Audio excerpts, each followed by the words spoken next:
সংসারে সব দায়িত্ব দিয়ে মা আমাদের ছেড়ে কোথায় চলে গেল আর কেন চলে গেল তা সবকিছু আজকে শেয়ার করবো আপনাদের সাথে। সো হ্যালো এভরিওয়ান, আসসালামু আলাইকুম, দিস ইজ মি রাবিয়া রাজি ফ্রম মাই পেজ। উঠি দেখি মা রুমে এসে বলছে মা আর বাবা নাকি একটু বাইরে যাবে কাজের জন্য, আর্জেন্ট, সেজন্য আর কি আমাকে বললো রান্না বান্না আজকে আমাকেই করতে হবে। তো মা মানে সবকিছুই রেডি করে দিয়েছেন, খুবই ভালো একটা কাজ আর কি। মা জানে যে দেরি হয়ে যাবে, সেজন্য মা সবকিছু সকালবেলা রেডি করে দিয়ে তারপর চলে গেছে। তো আমি সকালবেলা মানে প্রতিবারের মতো ঘুম থেকে উঠে আগে আমি বিছানা ঝাড় দিয়ে ঘর ঝাড় দিয়ে তারপর হচ্ছে ফ্রেশ হয়ে নেই।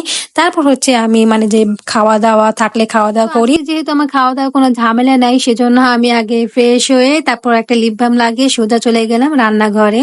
তো অন্য দিন মানে খাওয়ার অনেক প্যারা থাকে, আমার ভালো লাগে না, ওটাই মানে এক্সট্রা মানে টাইম খেয়ে ফেলে। তো যাই হোক আমি রান্নাঘরে গিয়ে দেখি যে ভাত আর কিছুটা একটু ফুটবে আর কি, সেজন্য একটু নেড়ে চেড়ে মানে রেখে দিলাম। তো আজকে আমি রান্না করব কি কি সেগুলোই দেখাচ্ছি। আজকে আমি মুরগি দিয়ে বাঁধাকপি আর হচ্ছে মূলা দিয়ে ডাল রান্না করব। আর বাকি মানে কাটা কোটা যা ছিল ধোয়া টোয়া সব মা রেডি করে দিয়ে গেছে, জাস্ট আমি রান্না করেছি। আগে কিন্তু আমি বাঁধাকপি দিয়ে মহিষের মাংস রান্না করেছি, অনেক আপুরাই বলেছে যে কখনো দেখেনি, এই প্রথমই দেখেছি। তো আজকেও আমি আবার মানে মুরগি দিয়ে বাঁধাকপি দিয়ে মানে রান্না করতে আসলাম, জানি না আজকে কে কি বলবে। তো যাই হোক আমরা এটা খেয়ে থাকি, মানে শীতের সবজি তো এগুলোই বেশি প্রায় থেকে খেয়ে থাকি বাসায়। তো আমরা এগুলো বেশি খাই, ভালো লাগে, খারাপ না আর কি। যারা যারা খেয়েছেন তারা অবশ্যই জানেন বা জানাবেন, আর যারা খাননি তারা ট্রাই করেও দেখতে পারেন। তো এই তো আমার ভাতটা হয়ে গিয়েছে, এখন আমি চিকেনটা মশলা মাখিয়ে রেখেছিলাম ওইটাই এখন ভাজতে দিব, সবগুলো একবারে ঢেলে দিব। যেহেতু আজকে মানুষ কম, আবার আমি হচ্ছে ভাত খাবো না বা আমি রোজা ছিলাম, সেজন্য মানে 3জন মানুষের জন্য যতটুকু পরিমাণ রান্না করা যায় সে মানে ততটুকুই রান্না করছি। আর হচ্ছে বাবা মা তো ওনারা তো বাইরে থেকেই খেয়ে আসবে, আস্তে আস্তে দুপুর হয়ে যাবে, সেজন্য দুপুরে রান্না করতে হয়নি। ভাজা হয়ে গেলে তারপর রাতে যে একটু মানে মুরগির পা গুলো ছিল সেগুলো মানে জাল দিয়ে নিলাম, নাহলে নষ্ট হয়ে যাবে, গন্ধ হয়ে যাবে, আর কয়টাও খালি করতে হবে, সেজন্য আমি ওইটা জাল দিয়ে এখন হচ্ছে মানে মাংসটাকে বসিয়ে দিব। তো মাংসটা বসানোর জন্য আমি একে একে করে সব মশলা দিয়ে নিলাম আর কি। মুরগি যেভাবে রান্না করে এটা তো সবাই জানে আর সবাই পারে, আর আমি তো মানে রান্না বান্না বেশি একটা জানি না, সেই জন্য ওরকম ভাবে আর বলছি না ডিটেলসে, কারণ সব আপুরাই তো রান্না বান্না করে, সংসারও করে, আমার থেকে বেশি জানে। আমি যতটুকু বা যেভাবে জানি বা রান্না করি সেগুলোই মানে দেখানোর চেষ্টা করলাম। তো যতটুকু হয় আর কি, মানে খাওয়ার মতো আর কি, এত আহামরি কিছুই না।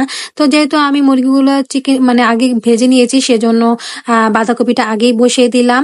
আর এটা বেশিক্ষণ মানে লাগেও না, কারণ এটা হালকা একটু কষিয়ে নিলে মানে সিদ্ধ হয়ে যায়। তো আমি একটু কষিয়ে নিলাম, তারপর হচ্ছে চিকেনগুলো ঢেলে পানি ঢেলে তারপর হচ্ছে ঝোল করে নিলাম। তো আমার মানে মুরগি রান্না হয়ে গেল। আর হচ্ছে গিয়ে আমি মোলাটা সিদ্ধ করে নিলাম একটু লবণ দিয়ে, কারণ হচ্ছে কি গন্ধটা থাকবে না, সিদ্ধ করে নিলে একটু ধুয়ে নিলে আর গন্ধটা থাকবে না। মানে আমি যেভাবে মানে পেরেছি, যতটুকু আমার মাথায় আসছে ততটুকু আমি এইভাবেই রান্না করেছি। তো তারপর হচ্ছে ডালগুলো ধুয়ে আমি আবার ডালটা বসিয়ে দিলাম, আর এর ফাঁকে আমি মূলার যে পানিগুলো ছিল সেগুলো ঝরিয়ে নিলাম।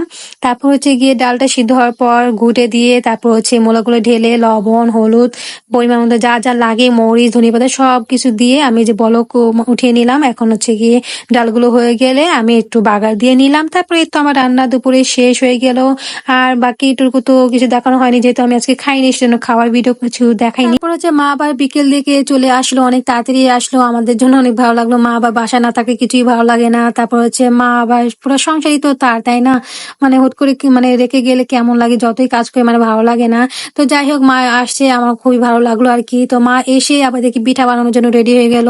তো আজকে রান্না করবো হচ্ছে দুধ চিতই পিঠা, খুবই পছন্দের একটা পিঠা। তো মা সবকিছু রেডি করে আবার ভর্তা বানাতে চলে গেল, আমরা চিতই পিঠা দিয়ে একটু ভর্তা দিয়ে খাবো সেজন্য আর কি। এখানে ভর্তা বানাচ্ছে আর আমি গেলাম একটা পিঠা ছাড়তে আর কি। তো ঢং করতে গিয়ে দেখুন কিভাবে ছিটে ছিটে পড়ে গেল। তো যাই হোক জাস্ট ভিডিওর জন্য আমি মানে একটা ছাড়লাম, দেখালাম আর কি পিঠা বানাচ্ছি। যাই হোক এই তো পিঠা বানানো হয়ে যাচ্ছে, এক এক করে গরম গরম সব দুধের মধ্যেই ঢেলে দিচ্ছি। আর হচ্ছে আমাদের রেডি হয়ে গেল দুধ চিতই পিঠা, সবচেয়ে পছন্দের আমার পিঠা এটা। এর মানে বাইরে কোনো আমার পছন্দ মানে থাকতে পারে না, এটাই সবচেয়ে ফেভারিট আর কি। তো দেখতেই দেখা যাচ্ছে কত সুন্দর হয়েছে, সফট হয়েছে, আমি আর সহ্য হচ্ছিল না, সেজন্য রাতে একটা খেয়ে নিলাম, এটা দেখালাম আপনাদের। তো আজকে ভিডিওটা এই পর্যন্ত, ভালো লাগলে লাইক কমেন্ট শেয়ার করবেন, অনেক অনেক ভালো থাকবেন, আল্লাহ হাফেজ, আসসালামু আলাইকুম।